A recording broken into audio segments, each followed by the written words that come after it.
Have you ever been on vacation, maybe in Europe, picked up a favorite snack and thought, wait a minute, the ingredients list looks totally different here? Well, you're not imagining things. Today, we're diving into this massive food divide between the US and Europe and why something totally normal here can be completely banned over there.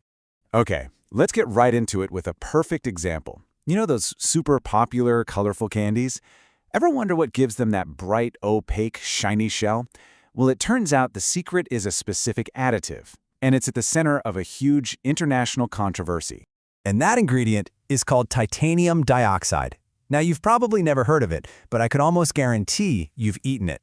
And this one chemical, this is right at the heart of the whole disagreement. So in Europe, they call it E171.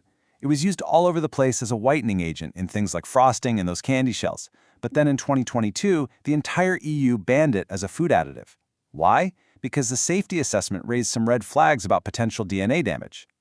Meanwhile, back in the US, the FDA's official position is that the exact same stuff is generally recognized as safe. So, how is that possible? And believe me, this isn't just a one-off thing with candy. Titanium dioxide is really just the tip of the iceberg.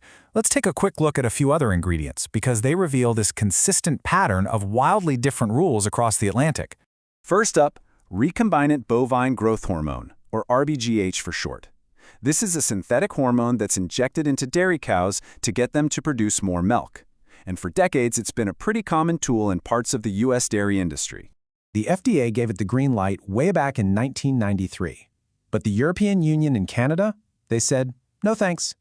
Their regulators were worried about the animal's welfare, things like increased udder infections, and they also pointed to potential human health risks because of higher hormone levels showing up in the milk. Okay, next, let's head over to the bakery aisle and talk about something called potassium bromate. This is an additive that bakers use to make bread dough stronger and more elastic. You know, it helps give you that perfectly risen, soft, fluffy loaf. So in the US, it's allowed, as long as it's within certain limits. But get this, more than 160 other countries, we're talking the entire EU, Canada, even China, have completely banned it. The reason is pretty serious. The International Agency for Research on Cancer classifies it as possibly carcinogenic to humans. And for our last example, there's a drug called ractopamine. This is a feed additive. It's given to pigs, cattle, and turkeys to help them pack on more muscle and less fat. Basically, it makes the animals grow bigger, faster. It's estimated that somewhere between 60 to 80% of American pigs are fed ractopamine. And yet, again, it is banned in over 160 countries. The EU, China, Russia, all citing animal welfare concerns and, just as importantly, a lack of solid data proving it's safe for humans to eat. Okay, so we're seeing a really clear pattern here, right? Growth hormones, baking agents, feed additives, even coloring and candy. The same exact substances are treated in completely different ways. This is not a coincidence. It all points to a really deep philosophical disagreement. So what is the one single concept that explains this whole divide? The answer to this entire mystery, the key that unlocks the whole thing, is an idea called the precautionary principle. This one concept is basically the foundation of the entire European approach to food safety. You can basically sum up the precautionary principle as better safe than sorry.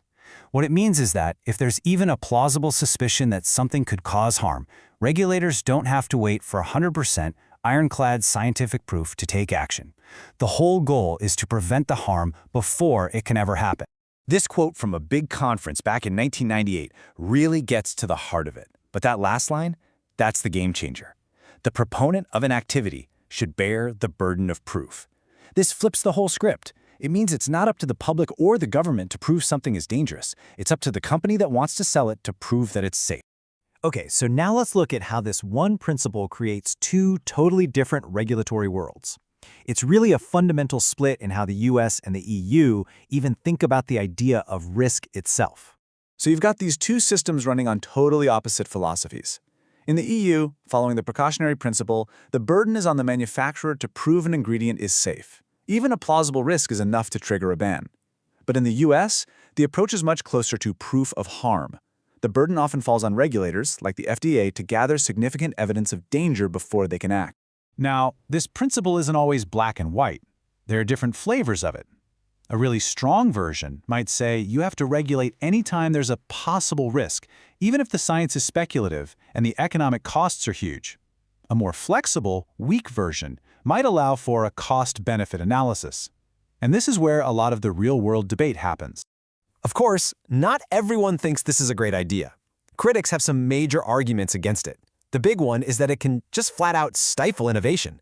I mean, if you have to prove something is 100% safe before you can even try it, how can new technologies ever get off the ground?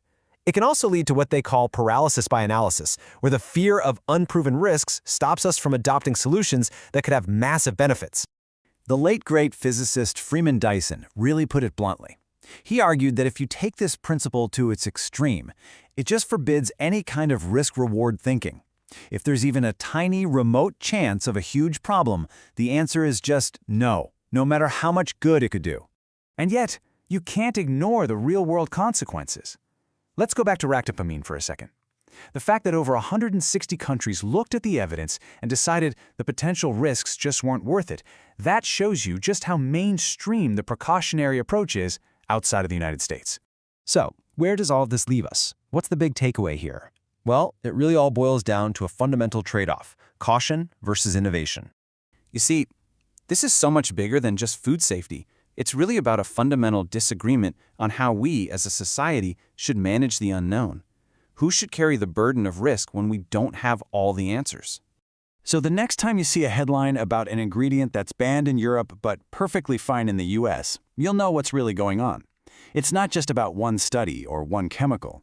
It's about this deep philosophical divide, the precautionary principle, and it shapes everything that's allowed on our plates. And in the end, it leaves us with this one big question to think about. What should our default setting be? Should we demand proof of safety before we innovate? Or should we demand proof of harm before we regulate?